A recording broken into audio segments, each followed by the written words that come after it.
Oh yeah, and I haven't even figured out how to put this on the computer on these memory cards. All the film is going onto memory cards. I haven't figured out because my computer that I have is so old that it doesn't take SDHC cards. It only takes SD cards, and the memory cards that I have are SDHC. Hopefully we can keep this tube so we can go do some river rafting on the tubes, river tubing. But yeah, the room is getting really full. Let's just take a scan. I'm moving all my stuff, and we're combining our stuff in this one room. We're going to try and sell it all and trade it, but until it happens, it's just going to be building up. Oh, and I can get here's my little compressor. Just got this little compressor, and I just filled the, it's really small. I just filled the tires up in the van again with it, and it worked pretty well. It made some funny sounds, which I don't know if they were normal or not. I have to figure it out. But here's a really cool bike that it'd be cool to take. This big, it's a mountain bike, but it's too heavy. It's too heavy to take, but it's pretty cool. So we'll probably try to sell that. But I'm gonna go check out the chickens real quick. And this is the backyard. I brought some of my tires here. There's the backyard fire pit. Gotta burn some branches later. But yeah, this is the backyard. That's the garden area. And it's got a deck. And I don't know if you can hear the chickens, but they're letting people know that they're wanting attention. But yeah, they just kind of are always looking for food, and I don't know if they're looking for attention. I think they're mostly just looking to be fed, and they probably wouldn't mind being let out. I might as well do that. There's one of the roommate's cats. It's kind of a timid and shy cat. Doesn't really seek out too much attention. What's up, chickens? Just let them out. Have fun. Oof. Looking for food now.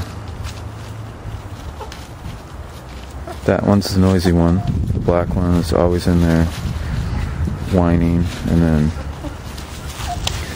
one of the light brown ones is like the mother hen that stays in the coop all the time, going after, protecting the eggs basically.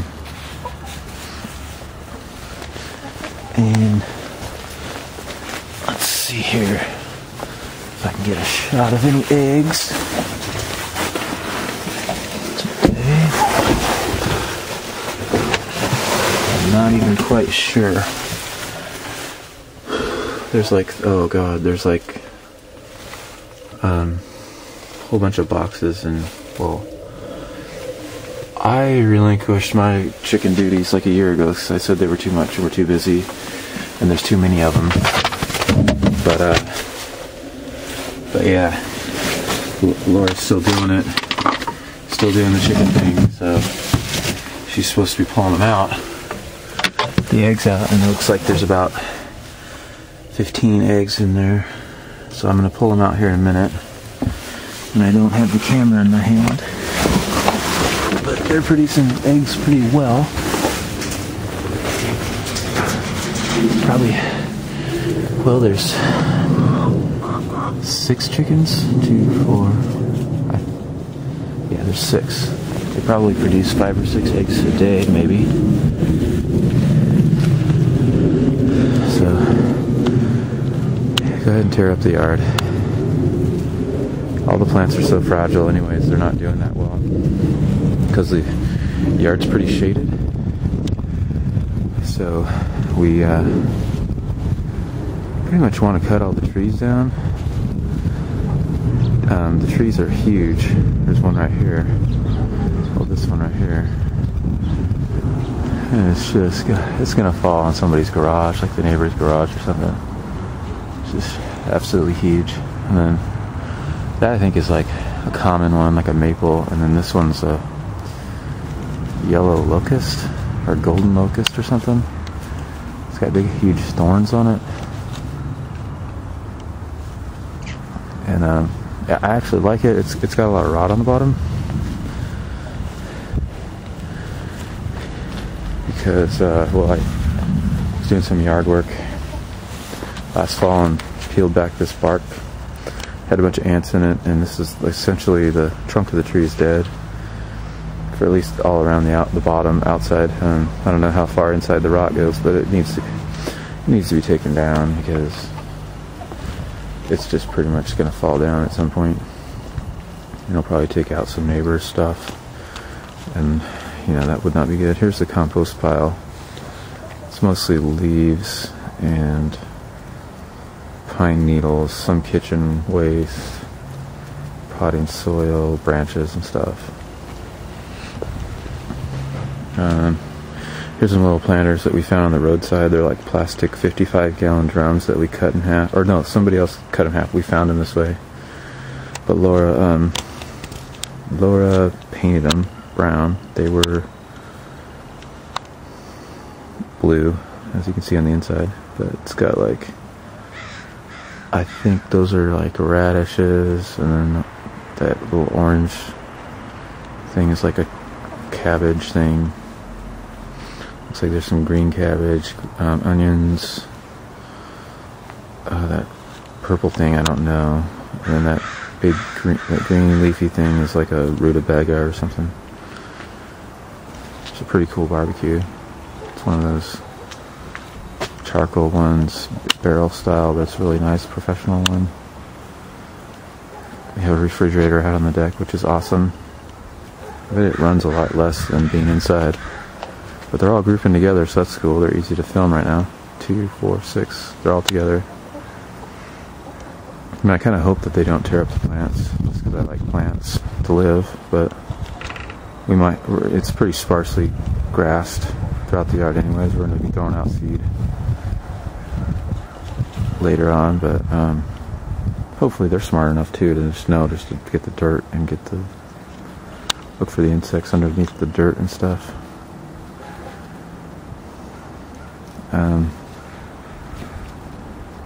Yeah, they seem, I mean, I'm sure they would love to be out all day, but they're in that coop, which is a kennel. It's a dog kennel that I made. I'll get it, film of it one more time. I don't think I might have not have got it. It's really nice. It's a bunch of 6-foot dog kennel panels that I bought off Craigslist. Like I bought like 4 dog kennels that were all in disrepair for a total of like $200 or $300, and then I just kind of fixed them all up and put them together and made them all. I actually made a lot of the panels, had to cut the metal and everything with a metal chop saw. So there's a big gate right there on the left, and in the middle there's a little 2-foot gate. We got some wooden perches in there. That little, let me zoom in on it. That's their feeder, that little tin can. And they've got a water pot right here. And then they have backup water in case that gets empty in this little pond. But this is also the coop. They have a coop right here where I was just in there checking the eggs. It's pretty nice. I don't think they go in it much other than to lay the eggs, but that might be because the light brown one that's like the mother hen or whatever might kick them out. I don't know. She seems to be the only one that spends significant time in there, and then maybe like she'll pair up with the one other chicken. I think, I can't tell. Let's see. But definitely, I think one of the light brown ones is taken over as being in charge. Let's see. The black and white one's pretty noisy. The one on the right, and then the dark brown one is actually the most timid one, and used to get picked on, and we were worried about it. But I think it's holding its own. It is smaller, but it's just really timid and doesn't fight back and stuff, but it's surviving. It's never, none of these chickens have, since we've had them since they were chicks, have been injured or they haven't fought each other enough. We had 7, and the 7th one was a male, and so it was starting to fight and get bad habits, and crow, I guess that's what they're called, crow or whatever, and it was doing it all day long. It wasn't just in the morning. So we had to give him away. I can't remember who we gave him away to. Someone on Craigslist. We used to have 2 ducks. A white one that basically looked like a big goose, but it was just a big old fat duck. And then we had a female, regular, speckled brown looking one, and they were just really dirty and really loud. And every time we would walk up to the kennel, they would go off like an alarm, just quacking, just ridiculous. So we had to get rid of them, and they were just a lot dirty. They ate probably 2 or 3 times more than the chickens eat.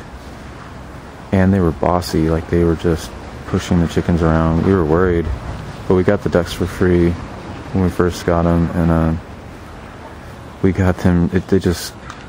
A roommate just happened to find them in a church parking lot. So we'd already had the chickens, and they were like 4 or 5 weeks old. So we just put the ducks in there with them because we had to, because there was nowhere else to put them, and we kind of thought it was good because they would be like parents, because they were kind of like pushing them around and making them do, what parents might do. So they never ended up like hurting the chickens, but the ducks definitely pecked at them and kept their space. They didn't want them to get close. But I don't know, they kind of kept them in line because they never hurt them or anything. But it was just too much. So we gave the ducks away to a family that lived on the outskirts of town. I want to say, like outside of Oregon City. Yeah, like outside of Oregon City. And they had like a huge pond, and they had a couple acres, and they had like 40 or 50 waterfowl. Well, I think that included chickens and ducks. So they definitely went to a good home. So that was really cool. And they put them in these little cardboard boxes, took them away. I'm sure they were only in the boxes for like 20-30 minutes till they got home. Let's see, okay, yeah, and then, let's see, now they're kind of hiding behind a tree.